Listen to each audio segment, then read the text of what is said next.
স্পাইনের সমস্যার কারণে আমরা অনেকেই আমাদের জীবনে অনেক সমস্যার সম্মুখীন হয়ে থাকি।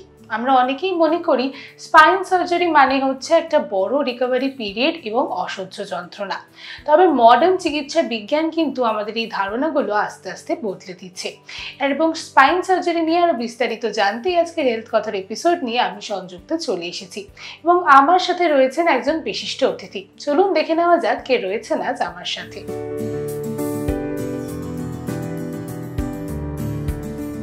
আমার সাথে এই মুহূর্তে রয়েছেন spine surgeon doctor Abhishek Sori. Doctor, welcome to health কথা। Thank you. ডক্টর, আমরা সবাই জানি যে আমাদের স্পাইন সার্জারি নিয়ে একটা ধারণা রয়েছে যে স্পাইন সার্জারি মানে একটা অনেক লম্বা रिकवरी पीरियड এবং তার সাথে প্রচন্ড ব্যথা। मतलब बहुत बड़ा लॉन्ग रिकवरी पीरियड होता है, उसके साथ बहुत पेन्स होते हैं। तो ये जो थॉट है वो हमारा जो मॉडर्न स्पाइन सर्जरी है उसके साथ ये कैसे जाता है? মানে আমাদের মডার্ন স্পাইন সার্জারির সাথে এই ধারণাটা কি এখনো যায়? तो आपकी बात सही है। पहले के ज़माने में यही धारणा थी और ये सच भी है कि स्पाइन सर्जरी के बाद लोगों को काफ़ी लंबा रेस्ट लेना पड़ता था और रिकवरी पीरियड काफ़ी ज़्यादा होता था। लेकिन आज के ज़माने में क्योंकि टेक्नोलॉजी थोड़ा अच्छा हो गया है और जो इम्प्लांट्स जो हम यूज़ करते हैं स्पाइन को फिक्स करने के लिए वो काफ़ी एडवांस हो चुके हैं और बहुत अच्छे से सपोर्ट करते हैं। तो आज के ज़माने में प्रेजेंट टेक्नोलॉजी के साथ, आज के टेक्नोलॉजी के साथ लोग आज के दिन सर्जरी किया तो सेम डे चल फिर सकते हैं और नेक्स्ट डे घर भी जा सकते हैं।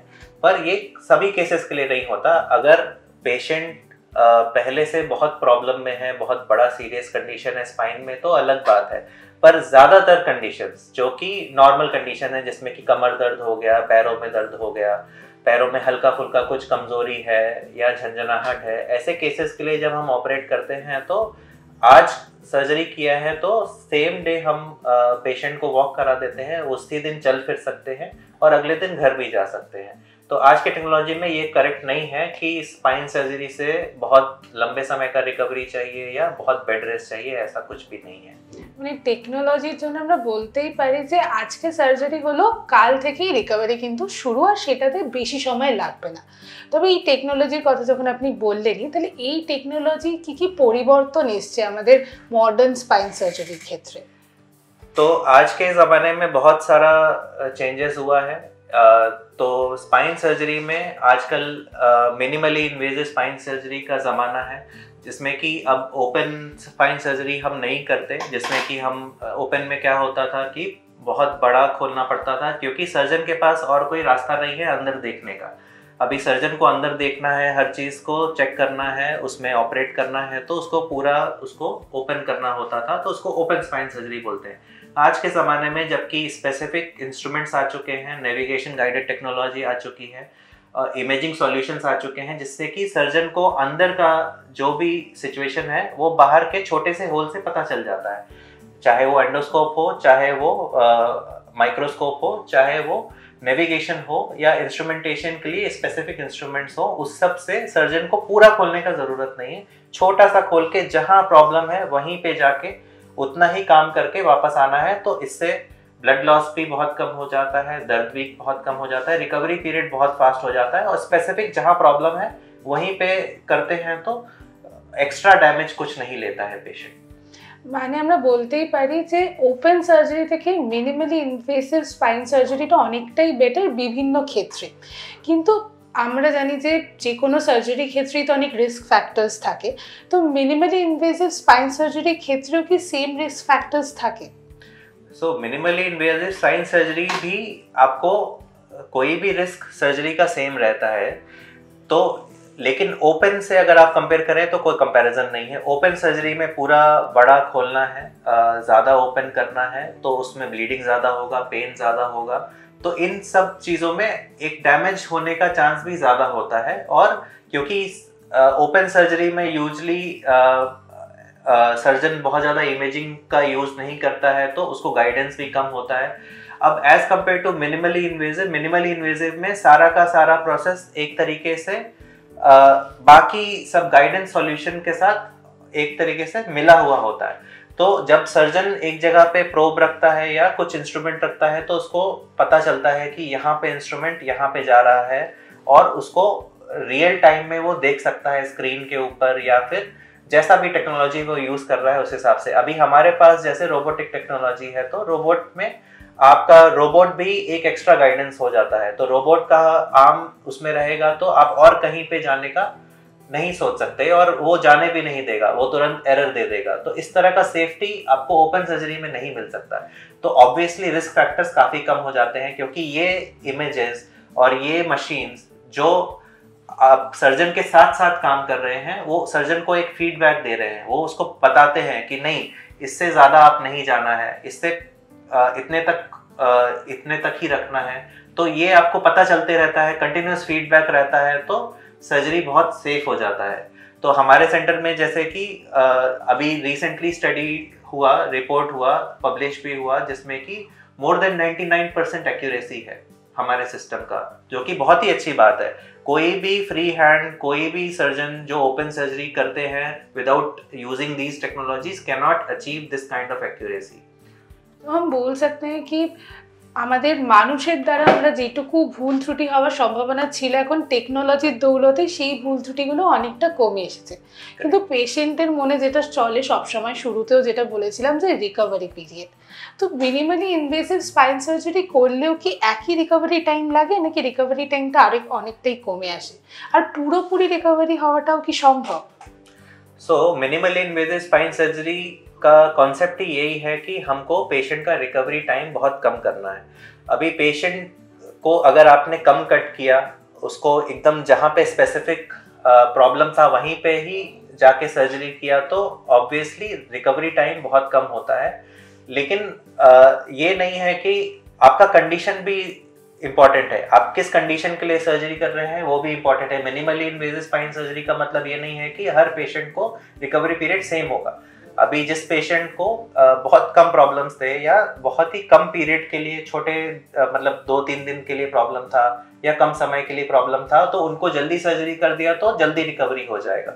अभी वही पेशेंट अगर बहुत दिनों से उसी प्रॉब्लम को लेके बैठे हैं, वेट कर रहे हैं, और डैमेज बढ़ता जा रहा है, तो अब ऐसे केस में आप मिनिमल इन्वेसिव स्पाइन सर्जरी भी करो तो आपको रिजल्ट कम मिलेगा। तो मैं यही बोलना चाहूँगा कि कंडीशंस अगर अच्छे हैं और पेशेंट भी जागरूक हैं, अगर आपने जल्दी कंसल्ट कर लिया, जल्दी सॉल्यूशन के लिए आपने सर्जरी करा लिया, तो आपको बहुत अच्छा रिजल्ट मिल सकता है मिनिमल इन्वेसिव से as compare to open spine surgery. তাহলে বলা যেতেই পারে যে যদি কোনো ব্যথা অনুভব করা হয় তাহলে সেটা ফেলে না রাখি আগেই ডক্টর কনসাল্ট করতে। কিন্তু এমন অনেকেই আছেন যারা হয়তো অনেক দিন ধরেই ব্যথায় ভুগছেন অথচ সার্জারিতে ভয় পান, তাদের উদ্দেশ্যে আপনি কি অ্যাডভাইস দেবেন? मुझे पता है बहुत सारे पेशेंट सर्जरी से डरते हैं। इवन आपको डरना भी चाहिए, क्योंकि सर्जरी कोई आसान बात नहीं है। मैं तो मानता हूँ कि सर्जरी एक डिफ़िकल्ट डिसीजन है पूरी फैमिली के लिए, एक पेशेंट के लिए। लेकिन आपको समझना पड़ेगा कि आपको सर्जरी क्यों बोला जा रहा है। अब सर्जिकल प्रॉब्लम ऐसे होते हैं जो कि डॉक्टर कंजर्वेटिव मैनेजमेंट यानी कि विदाउट सर्जरी नहीं ठीक कर सकता। जैसे कि अब ठीक है, आपको कोई नस में दबाव है, तो नस का दबाव अभी तक ऐसा कोई टेक्नोलॉजी नहीं बना जो दवाई खा के आप वो नस का दबाव में हड्डी को वापस से अलाइनमेंट में ला सके, या डिस्क को वापस से अपनी जगह पे डाल सके। तो वो तो मैकेनिकल प्रॉब्लम हुआ। तो मैकेनिकल प्रॉब्लम के लिए हमको जाके उसको ठीक करना पड़ता है, उसको स्ट्रेट करना पड़ सकता है, उसका डिस्क जो नस के ऊपर दबा रहा है उसको निकालना पड़ सकता है, या हड्डी अनस्टेबल है, हिल रही है, या ज़्यादा मूवमेंट है उसमें, तो उसको फिक्स करना पड़ सकता है। तो ये सब सॉल्यूशंस करने के लिए सर्जरी ही करना पड़ेगा। और आप जितना वेट करेंगे उतना नस डैमेज होता जाएगा, उतना ज़्यादा उस शरीर को डैमेज होगा, और उसका रिकवरी पीरियड भी बढ़ते चले जाएगा। तो डरने से मुझे नहीं लगता है कि किसी पेशेंट को कोई फ़ायदा मिलने वाला है। हाँ, आप उसको डिले करके और ख़राब कर रहे हैं, ना कि कोई हेल्प हो रहा है। तो मेरा तो रिकमेंडेशन यही है कि मिनिमली इन्वेसिव सर्जरी के ज़माने में, जहाँ पे कि इतने सारे सॉल्यूशंस अभी अवेलेबल हैं, तो आप करा लेंगे तो बहुत ही बेहतर हो जाएगा। और रिकवरी पीरियड भी इतना ज़्यादा नहीं होता। अगर आप जल्दी कराते हैं तो आप ये मान लीजिए कि रिकवरी पीरियड भी कम होगा। तो তাহলে আমি বলা যেতেই পারে যে ডিলে না করে তাড়াতাড়ি ডক্টরের কাছে যান, গিয়ে আপনার প্রাপ্য যে ট্রিটমেন্টটা রয়েছে সেটা করিয়ে নিন। Thank you so much doctor, আমার সব প্রশ্নের তো উত্তর আপনি দিয়েই দিলেন। তবে আমাদের দর্শকদের তরফ থেকেও কিছু প্রশ্ন রয়েছে আজ আপনার জন্য। আমাদের প্রথম দর্শকের প্রশ্ন, আমার নাম পৃথা নস্কর। আমি রিসেন্টলি স্পাইনের একটা প্রবলেমে ভুগছি, তাই আমি জিজ্ঞেস করছি যে স্পাইন অপারেট করলে কতদিনে সুস্থ হওয়া যায় বা ওটা পুরোপুরি সাকসেসফুল হয় কি না অপারেশনটা। तो स्पाइन सर्जरी करने के बाद रिकवरी का जो पीरियड है वो सभी में वेरिएबल है, मतलब सभी लोगों में अलग अलग होता है। अभी मैंने पहले जैसा बोला कि किसी कंडीशन के लिए जिसमें बहुत लंबे समय से प्रॉब्लम चल रहा है उसका रिकवरी पीरियड ज़्यादा होगा, क्योंकि उसमें डैमेज ज़्यादा है, लंबे समय तक उसमें डैमेजेस हुए हैं। तो जिसके बाद सर्जरी किया तो हम सर्जरी में कुछ ये नहीं है कि हम सॉल्यूशन कर सकते हैं, जैसे कि नस दबा है तो उसको रिलीज कर सकते हैं, लेकिन नस में जो डैमेज है वो तो ऑटोमेटिक हील होना है, शरीर को ही हील करना पड़ेगा। तो वो रिकवरी पीरियड उसके लिए है, ना कि सर्जरी के लिए। सर्जरी का रिकवरी पीरियड ज़्यादा नहीं है। अभी सर्जरी किया 15 दिन में सूचर्स टाके हील हो जाएंगे, उसके बाद ठीक है, और हड्डी मसल्स वगैरह जो भी उसमें छोटे मोटे डैमेजेस है वो हील होते 2-3 महीने में हो जाएगा। लेकिन आपका जो प्रीवियस प्रॉब्लम था जिसके लिए सर्जरी किया उसको हील होने की बात कर रहे हैं तो आपको थोड़ा टाइम देना पड़ेगा, एक्सरसाइज करनी पड़ सकती है डिपेंडिंग ऑन द कंडीशन कि क्या कंडीशन था पहले। अगर छोटा मोटा कंडीशन था जिसके लिए आपने जल्दी एक्शन ले लिया या जल्दी पकड़ में आ गया तो उसके लिए रिकवरी पीरियड मे बी 1 महीने के अंदर अंदर आप सब कुछ काम कर पाएंगे। তার মানে অতটাও সময় লাগবে না যদি ভালোভাবে রেস্ট নেওয়া যেতে পারে। Thank you doctor. এবং আমাদের দ্বিতীয় দর্শকের প্রশ্ন, স্পাইন সার্জারির পর কি ফিজিক্যাল থেরাপি লাগবে? तो स्पाइन सर्जरी फिजिकल थेरेपी के साथ साथ ही जाता है। क्यों? क्योंकि ज़्यादातर स्पाइन प्रॉब्लम के बाद लोगों का मसल्स यानी कि जो मांसपेशी है जिससे कि हम काम करते हैं वो कमज़ोर ही होता है। तो अक्सर स्पाइन के प्रॉब्लम के बाद पैरों में या हाथों में कमज़ोरी होता है जिसके लिए हम सर्जरी करते हैं। तो मोस्ट ऑफ द सर्जरीज, जो ज़्यादातर सर्जरीज होते हैं, ज़्यादातर डॉक्टर्स एक क्राइटेरिया ये भी मानते हैं कि अगर मसल्स में या हाथों में पैरों में कमज़ोरी आ गया है तो इमरजेंसी सर्जरी करना पड़ेगा। तो ऑब्वियसली एक फैक्टर आता है कि सर्जरी के बाद हम आपका मसल्स जो हाथ का पैर का कमज़ोर हो गया नस के प्रॉब्लम की वजह से, वो तो हम स्ट्रेंथन नहीं कर रहे हैं सर्जरी में। सर्जरी में तो हम खाली नस को रिलीज कर रहे हैं। तो ऑब्वियसली एक सर्जरी के बाद एक फिजियोथेरेपी या फिजिकल थेरेपी का पीरियड चाहिए जिसमें कि आप वापस से वही नस को ट्रेन करेंगे जो रिलीज हो चुका है। उसका पावर ऑटोमेटिक वापस नहीं आने वाला है, उसको ट्रेन करना पड़ता है। आपको वापस से एक्सरसाइज करना पड़ेगा, अपने मसल्स को स्ट्रेंथन करना पड़ेगा, तब जाके आप अच्छे से नॉर्मल की तरह काम कर पाएंगे। तो रिकवरी के लिए ये भी देखा गया है कि जो पेशेंट्स थोड़ा एक्टिव रहते हैं, थोड़ा सा फिजिकल थेरेपी करते हैं, उनका रिकवरी पीरियड कम होता है एज कम्पेयर टू पेशेंट्स जो बेड रेस्ट ज़्यादा लेते हैं। Thank you so much doctor. Modern spine surgery নিয়ে আমাদের এতগুলো গুরুত্বপূর্ণ তথ্য আপনি শেয়ার করলেন। কী কী রিস্ক ফ্যাক্টর থাকতে পারে, কতটা রিকভারি পিরিয়ড হতে পারে, সব কথাই তো আপনি বলে দিলেন। তবে আমাদের দর্শকদের মনেও নিশ্চয়ই আরও প্রশ্ন থাকবে, আপনারা সেগুলো কিন্তু আমাদের কমেন্ট সেকশনে জানাতে ভুলবেন না। ওই রকমই হেলথ কথার আরও এপিসোড দেখার জন্য, নতুন নতুন বিষয়ে আপনাদের আরও বিস্তারিত জানানোর জন্য আমরাও ফিরে আসবো এই হেলথ কথার এপিসোড নিয়ে। ততক্ষণের জন্য নজর রাখুন আমাদের চ্যানেলে।